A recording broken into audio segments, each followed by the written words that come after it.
Hey, what's going on? This is the Body Punch Podcast, and my name is Naz. Let's talk about UFC 271.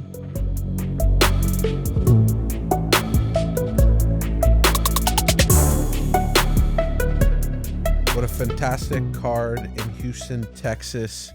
UFC 271 with Israel Adesanya facing Robert Whittaker. This is the second fight between these two gentlemen, and it's going to be a fantastic one. Unfortunately, it's not happening in Australia or New Zealand, but we are still getting this fight, the long-awaited fight. Many people have been waiting for this for a very long time, and the anticipation for this fight has been unbearable. Both of these fighters, like I said, have fought each other before. The middleweight king in Israel Adesanya and the former king in Robert Whittaker, who wants to reclaim the throne in the middleweight division.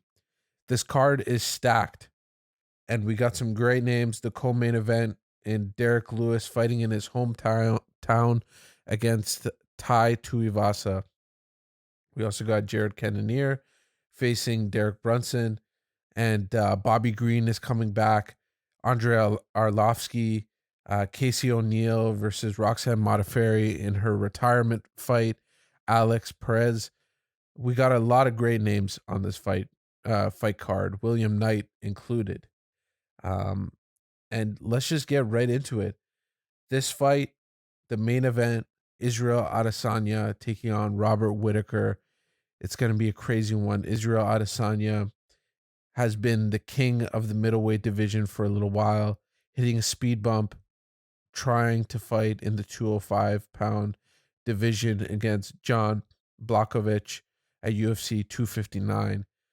But aside from that, he has been all but perfect in his MMA career. That only one blemish, and his illustrious kickboxing career has also helped him out very much.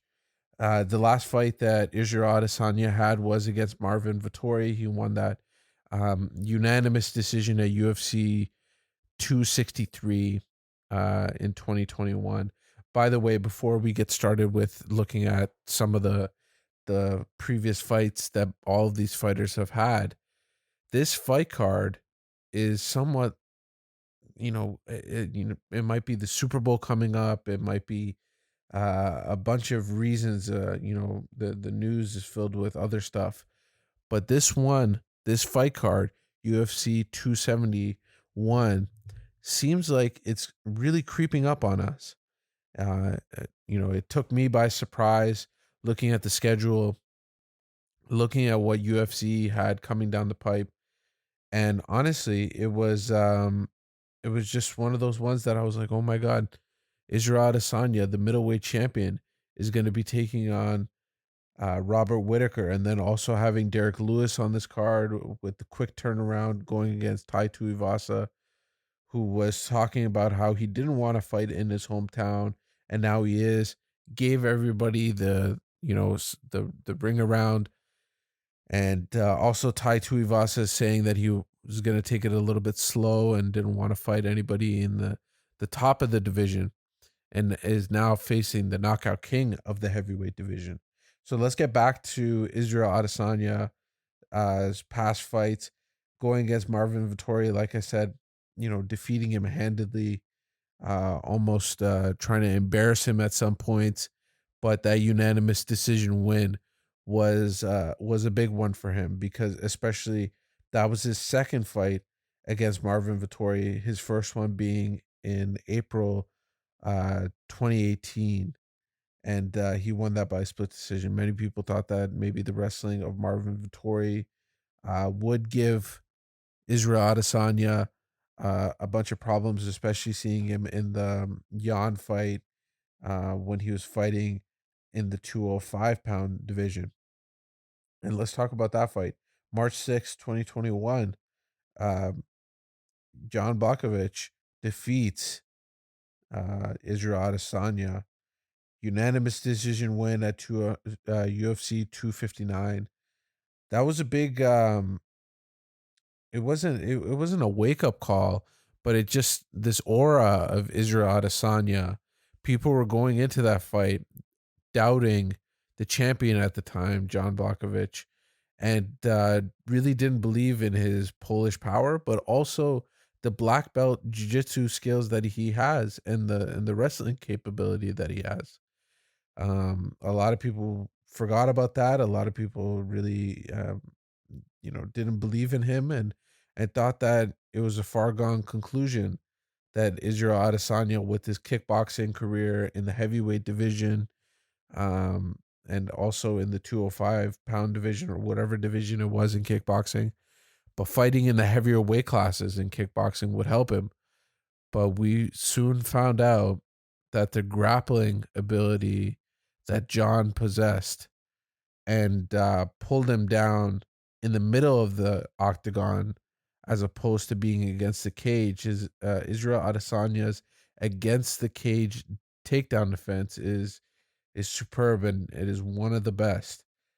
And for John to take him down the way that he did and to keep him down was spectacular.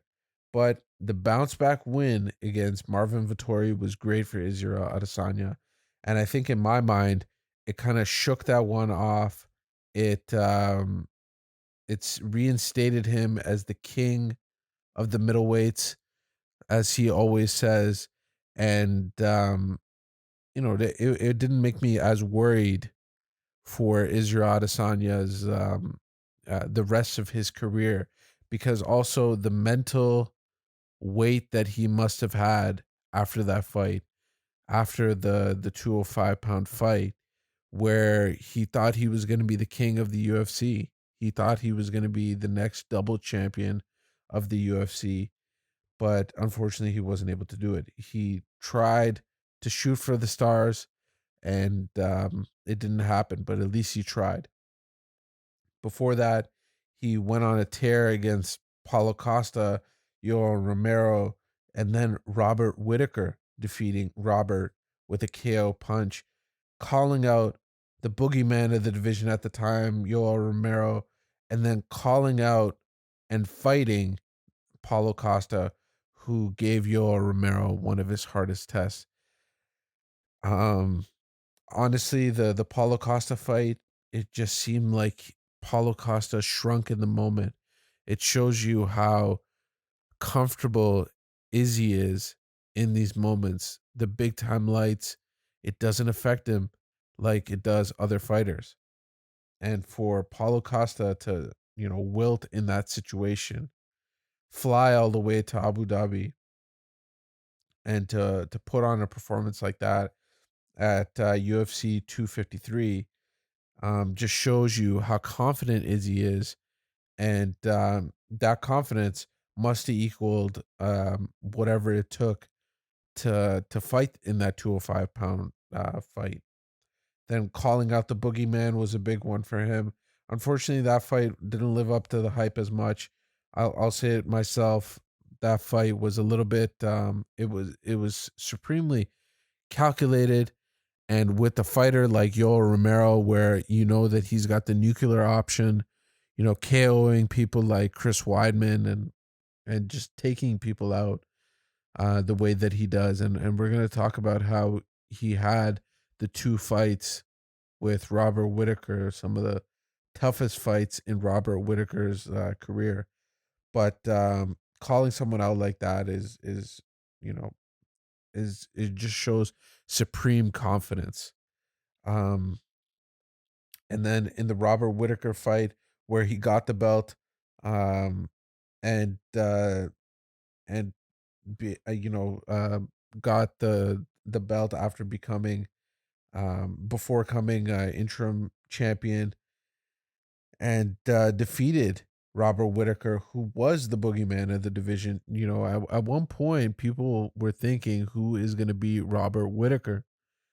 He was just slicing through the competition, someone with a gang of experience, um, just slicing through the middleweights. And yeah, we'll talk a little bit more about Robert Whittaker's last couple fights later on. The last fight that I'm gonna go into detail when it comes to Israel Adesanya's career is the Kelvin Gastelum fight. Winning that fight by unanimous decision, but it was his toughest fight. Um, going through the just hell, going after each other. It was a straight kickboxing fight. Kelvin Gastelum showing off his amazing boxing.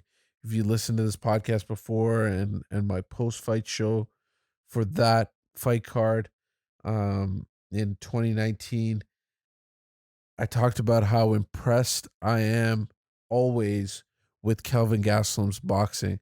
He's got he's got some of the slickest boxing in MMA, and he gave an extremely hard test to Israel Adesanya, and that was one of the greatest fights that you'll get to watch.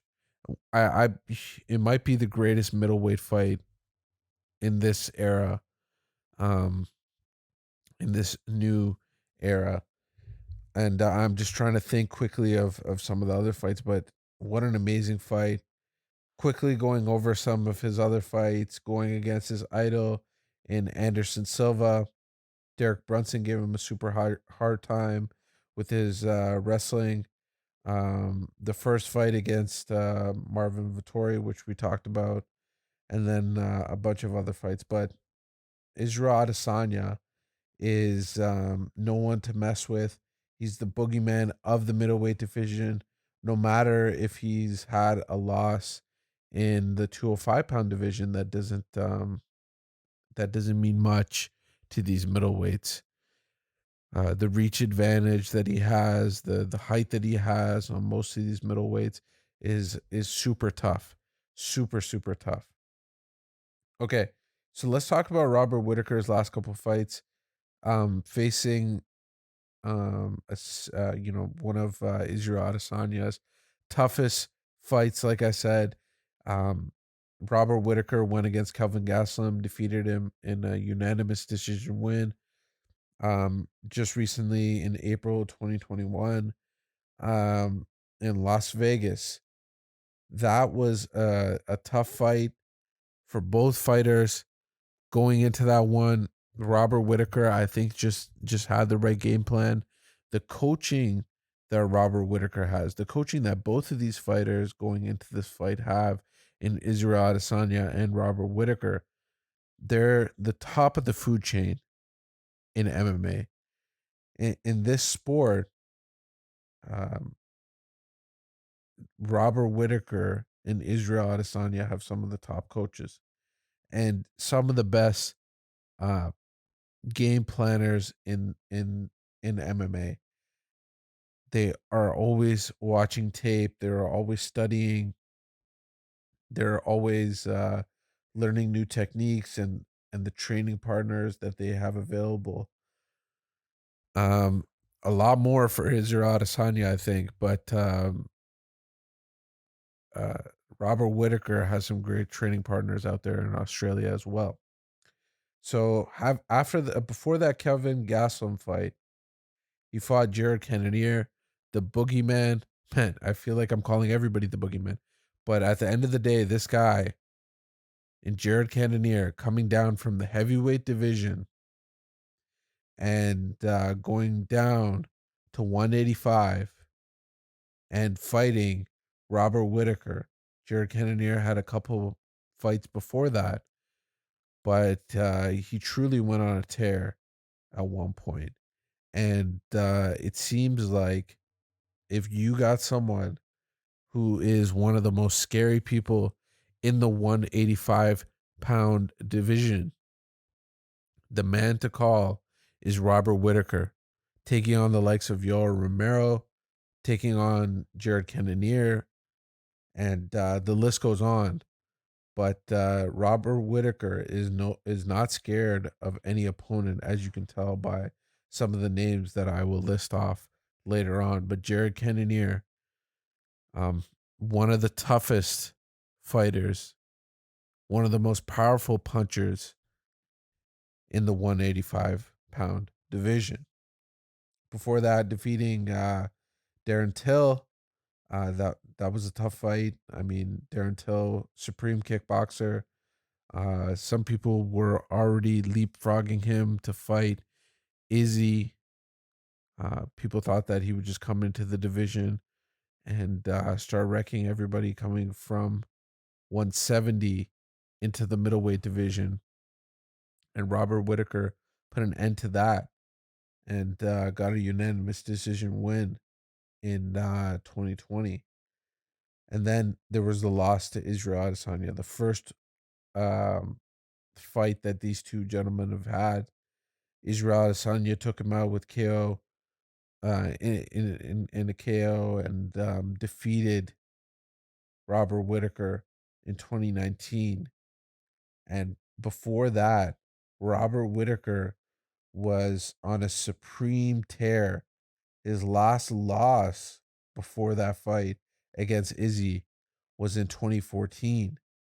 And he was super active. I remember at one point he did get injured, but before that he was really active.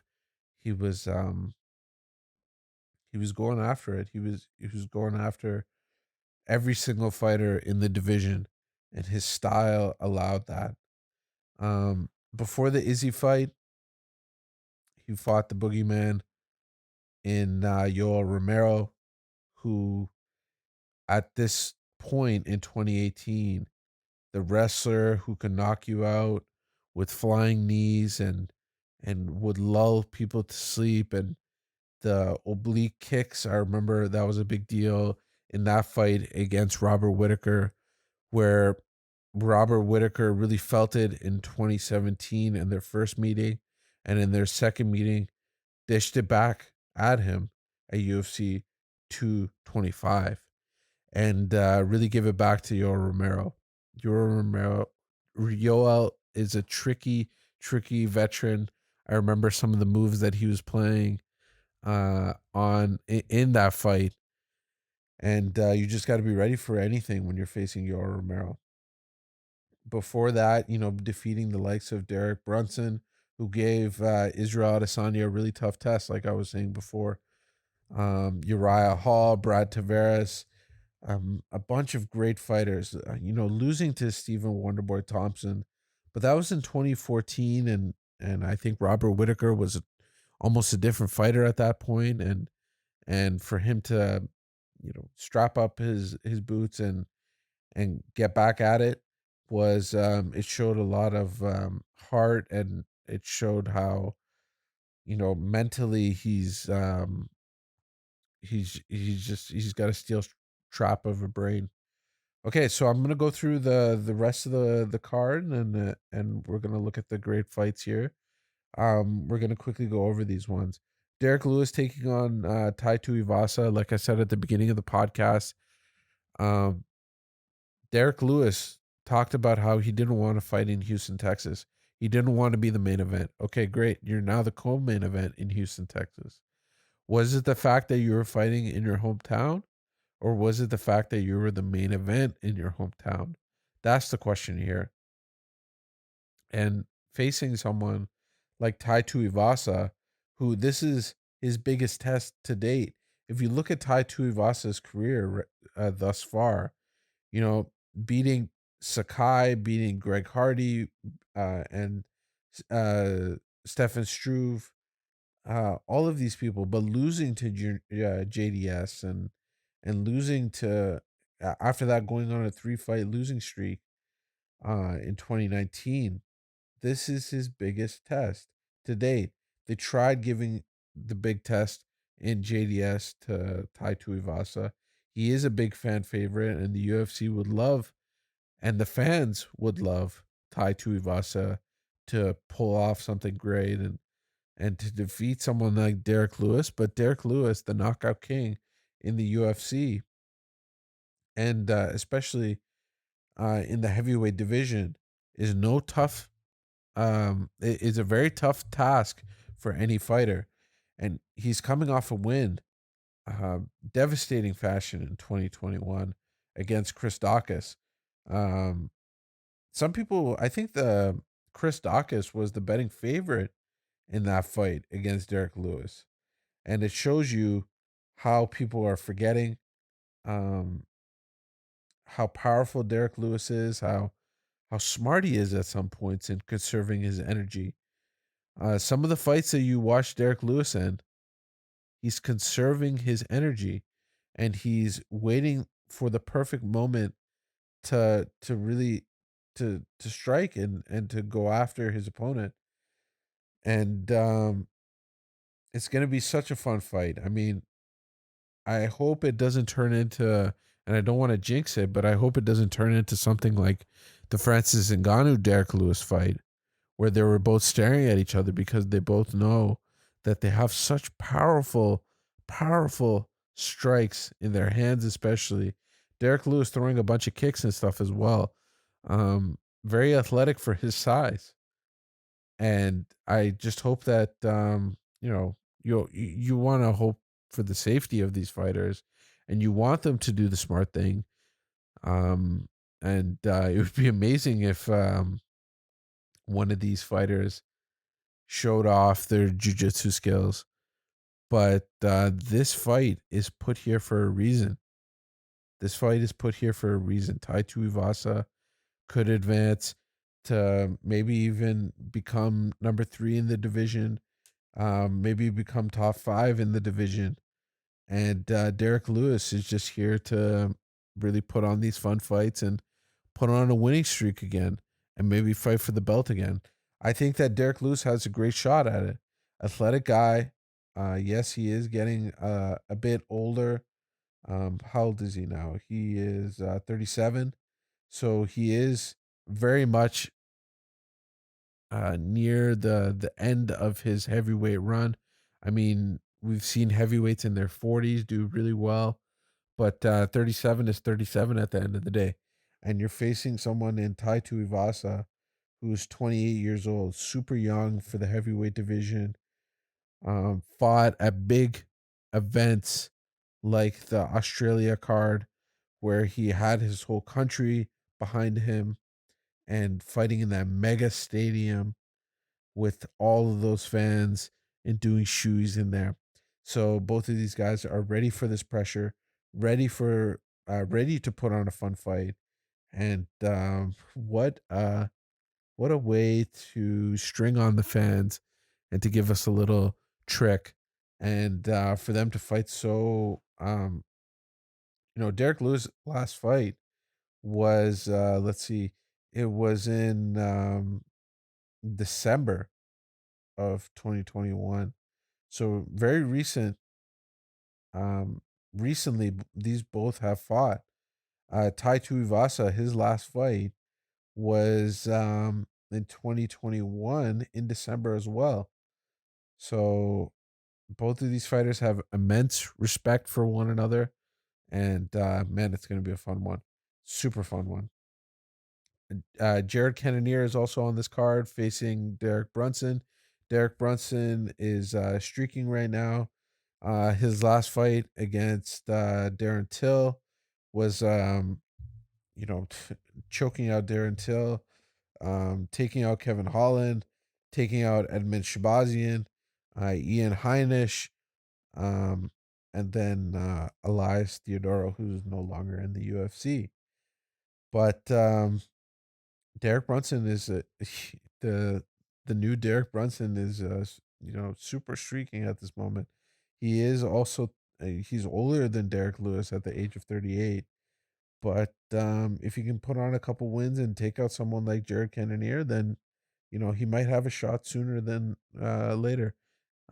If Izzy wins, he has a great storyline with him, and I bet if Robert Whittaker wins, he would love a new test and um, love to revisit that as well. So that would be a fun one. Jared Cannonier, he's always fun to watch, and I think he's always a player in this division, especially with the story that he has and the way that he takes out his opponents. Getting up there in age as well, at the age of 37, for a middleweight is pretty high up there. But this is going to be a fun fight. I mean, will the question is will Derek Lewis's wrestling be able to negate Jared Cannonier's knockout power? He's also got some great grappling, but we know that Derrick Lewis should have the advantage in those kind of situations. Bobby Green is coming back after his pretty vicious win against Ala Quinta in Madison Square Garden. But at one point, he was the COVID king, and it's always fun to see him fight, and it's great to have him on the main card. Um, Andre Alofski is coming back, and Andre Alofski, man, at his age, at 43, which could be quite normal in the heavyweight division, but for him to be on a 2-fight winning streak and maybe even three is spectacular. Defeating the likes of Tanner Bozier, Chase Sherman, and then Felipe. Andre Arlovski, great way to main event the prelims for this card. Roxanne Modafferi in a retirement fight going against Casey O'Neill. What a staple in women's MMA in her last fight. And that will be a fun one to watch. William Knight, um, who's always fun to watch. Just the aesthetics alone of William Knight when you look at him, he just he just looks like he's just gonna knock everybody out, and he's always fun to watch. And when you see him fight, it's just crazy to see someone. He's pretty short compared to the other 205ers, and to have that muscle definition, and it's just he looks like an action hero. William Knight is always fun to watch, and if you haven't watched him before, he's someone to really check out. And I think a lot of the casual fans would really love him, and just the way that he fights as well is just amazing, and someone that has some cardio on him as well. Um, Cardio and has knockout power. I've always loved watching William Knight fight, and then the early prelims are going to be fun as well, and we got some nice fights there as well. But UFC 271 with Israel Adesanya main eventing against Robert Whittaker. And then the co-main event is Derrick Lewis versus Tai Tuivasa, is looking to be a super fun fight that the UFC is putting on in Houston. I can't wait to watch it. I can't wait to talk about it after. And this is one that we've been looking forward to for a very long time. And this is one that both of these fighters have been looking forward to. I can't wait until we see the press conferences, and when we see both of these fighters interact. There has been some tension between them, so that's going to be fun to watch as well. And then having Derrick Lewis and Tai Tuivasa wrap it up in a bow is going to be fun as well.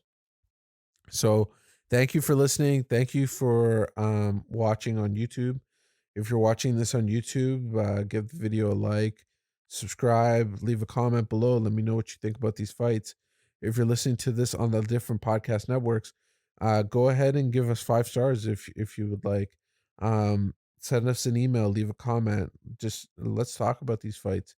I really appreciate you listening. I really appreciate you taking the time out of your day. This has been the Body Punch Podcast. My name is Naz.